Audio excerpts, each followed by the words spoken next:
ఆ ఉత్తరంలో అర్థం లేదు, బస్సలేదు. ఎందుకు చెప్తా కారణం చిన్నగా.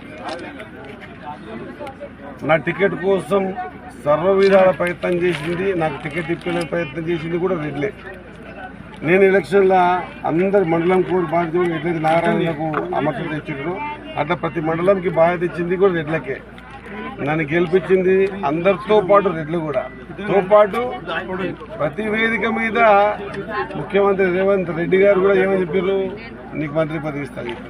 కోమటిరెడ్డి వెంకరెడ్డి గారు అసెంబ్లీ చెప్పుకున్నటువంటి నేను ఈ విధంగా చేస్తాను కూడా కొంతమంది నాకు వాళ్ళకి మధ్య అన్ని రకాల ప్రయత్నం చేసారు గతంలో, ఇంకో రకరకాల ప్రయత్నం చేసారు. ప్రజలు నమ్మలే. ఏ విధంగా కొంత మత్స్యేతం బురదల్లో ప్రయత్నం చేసిన భాగంలోనే అది నిజమైన ముదిరాజు ఉంటే కన్నా ముదిరాజు సంబంధించిన నాయకుడు మావాడు వానికి మంత్రి పదవి రావాలనుకున్నాడు. ఎవడు కూడా ఈ తెలివి తక్కువ పని చేయడు. ఇది దూరం పెంచే ప్రయత్నం అంతే. దాంట్లో ఒక్కడి గుర్తుపడతా, ఏదైనా ఏ వేదికలో చెప్తా, గర్వంగా ధైర్యంగా చెప్తా, రాజకీయాలలో కులాలు ఉండకూడదు. కులం ఉండాలి. ఈడుగులకు ఉంటుంది, తెలుగులకు ఉంటుంది, కాపులకు ఉంటుంది. ఎంత ఉండాలి కులం అంటే కూరలో ఉప్పు అంతా ఉండాలి.